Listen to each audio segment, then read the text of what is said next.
ومن أحسن قولا ممن دعا إلى الله وعمل صالحا وقال إنني من المسلمين। ওয়ালাইকুম আসসালাম রহমতুল্লাহ। সাইদুল ভাই প্রশ্ন করেছেন যে কে বা কাহারা আপনার কাছে বলেছেন যে সূরা মায়েদার ৩৫ নম্বর আয়াতে আল্লাহ পাক ওয়াসিলার কথা বলেছেন যে ওয়াসিলা মানে পিঠ ধরতে হবে, কোরআনে দলিল আছে, এই বিষয়ে একটু জানতে চেয়েছেন। আলহামদুলিল্লাহ ওয়াহদা ওয়াসসালাতু ওয়াসসালামু আলা রাসূলিল্লাহ। প্রথম কথা হইল শরীয়ত সম্মত যে ওয়াসিলা সেটা তিন ধরনের হয়।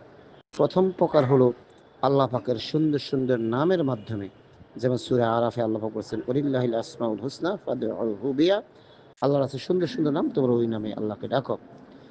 এরপরে সহিহ বুখারীতে একটি হাদিস আছে, রাসূল দ্বিতীয় নম্বর হলো যে সৎ আমলের নেক আমলের দোয়া, যেমন আল্লাহ পাক বলেছে সূরা কাহফে যে ফালি আমাল আমালান সালিহান ওয়ালা ইউশরিক বিইবাদাতি রাব্বি আহাদা। সহিহ বুখারীতে হাদিসটা 2272 নম্বর হাদিস, সম্ভবত হয়তো কম বেশি হতে পারে। এরপরে তৃতীয় নম্বর হলো নেক দোয়া। নেক দোয়া, কোনো ভালো লোকের কাছে আপনি দোয়া চাইছেন, তার দোয়ার ওসিলা করা। সহিহ বুখারীর 1010 নম্বর হাদিস। কিন্তু এই যারা কবর পূজারী মাজার পূজারী তারা এই আয়াত দিয়ে মানুষকে বিভ্রান্ত করার জন্য বলে যে এই তো আল্লাহ বলছে ওসিলা, তো ওসিলা দ্বারা পেয়েছি। আল্লাহ বলছেন মান যাল্লাযী ইয়াশফাউ ইনদাহু ইল্লা বিইজনিহি, কে আছে আমার সামনে দাঁড়িয়ে কথা বলে সাফায়াত করে। এটা আল্লাহ ধমক দিয়ে কথা বলছে, এই তেনা ফিরাল ল্যাংটা ফির কেমনে করতে পারবে? সেটা কোরআন এবং হাদিস যেটা বলেছেন, মানে ওসিলা হইছে নেক আমল এবং আল্লাহ পাকের সুন্দর সুন্দর নামের উসিলা দিয়ে করতে হবে। কোনো বুজুর্গের জান কোনো ভালো বুজুর্গ থাকতে পারে, কিন্তু বুজুর্গের উসিলা নাই, বুজুর্গের দোয়ার উসিলা করতে পারে। তো এভাবে হয়েছে মূল কথা। কিন্তু এই আয়াতের ব্যাখ্যা যে পীর ধরতে হবে, বুজুর্গ ধরতে হবে, পীর বুজুর্গ আমার সাফায়াত করবে, আল্লাহ পাক ধমক দিয়ে বলছে যে মান যাল্লাযী ইয়াশফাউ ইনদাহু ইল্লা বিইজনিহি, কে আছে আমার কাছে যে আমার কাছে সাহায্য সাফায়াত করবে? তাহলে আপনার পীর যে আপনার সাফায়াত করে কি অধিকার আছে, কি ক্ষমতা আছে, কি আপনার গ্যারান্টি আছে? একটা উদাহরণ দিই, ব্যাধি মাফ করবেন, কারণ পক্ষে বিপক্ষে না।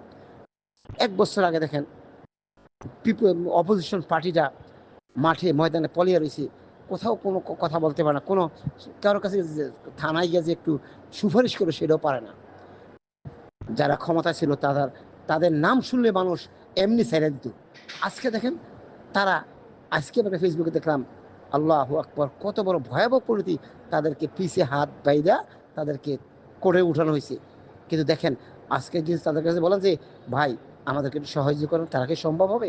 তাহলে কিয়ামতের মাঠে আমরা থাকবো আল্লাহর কবজায়।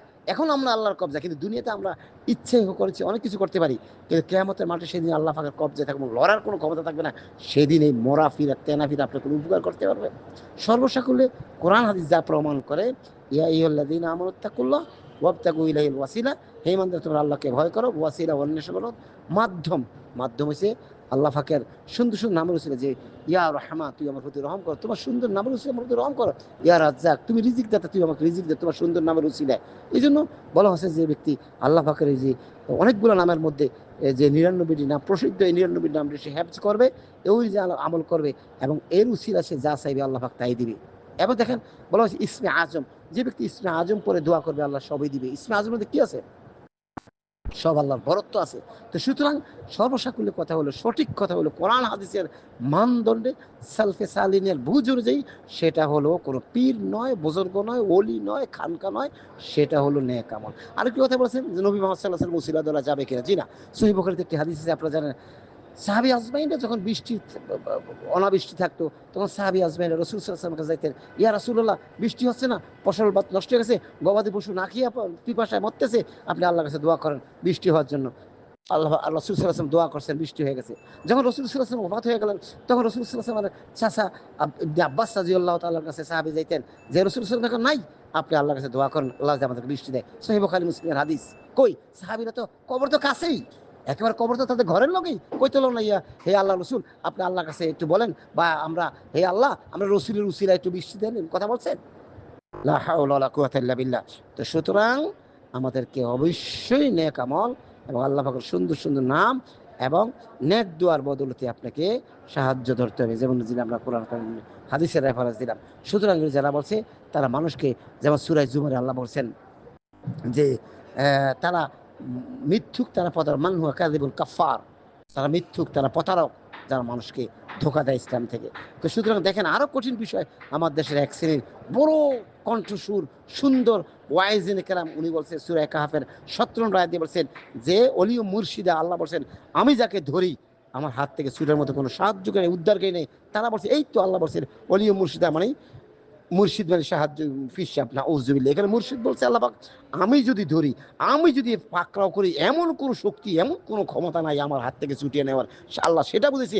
আর এই ভণ্ড প্রতারক দাগাবাজ ইমান চোররা বলছে কি যে আল্লাহ বলছেন এখানে ফিসাবেদের কথা বলছে আউযুবিল্লাহ। এই জন্য কোরআনের তাফসীর পড়তে হলে নির্ভরযোগ্য সালফে সালিহদের বুঝ থেকে আমাদেরকে বুঝ নিতে হবে।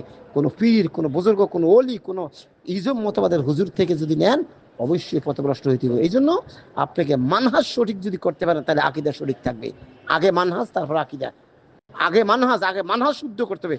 মানহাজ শুদ্ধ করতে পারে আকীদা শুদ্ধ দিব, কিন্তু আকীদা শুদ্ধ আছে মানহাজ সঠিক নাই, তাহলে আপনার অবস্থা খুব খারাপ। মানহাজ কার?